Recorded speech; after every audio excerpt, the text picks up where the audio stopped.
حضر. طبعا نعرف احنا مو اجانب، نعرف بالعادات والتقاليد، بس في اشياء يعني وايد دقيقه احنا ما نعرف لها.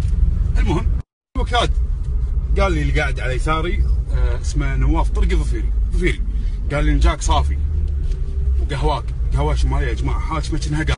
هو الحين ابن الحلال صافي جايب يهدأ يعني دوره وضغط وكذي، سوى قهوه شماليه. قال لي نصب لك اشرب، ولا والله قهوتك صايده. يعني غافل لكم والله ما ادري يعني قهوتك صايده، ما ادري يعني الصيداوي جايبها. المهم انه عبالي مدحه، اثرى يعني طابه فيها حشره، مدري طاب في زهير، ما يشطاب في شيء. المهم انها مذمه يعني قهوتك مو حايفها ووسخه. انا بس قلت له قهوتك صايده. طبعا اعطاني انا قهوتي صايده والله حليقك المالح. طبعا هو قال حليقك المالح، الله لا يوريك وش صار الثانيه. طبعا انا عبالي مدح، قلت له ما عليك زوج حبيبي.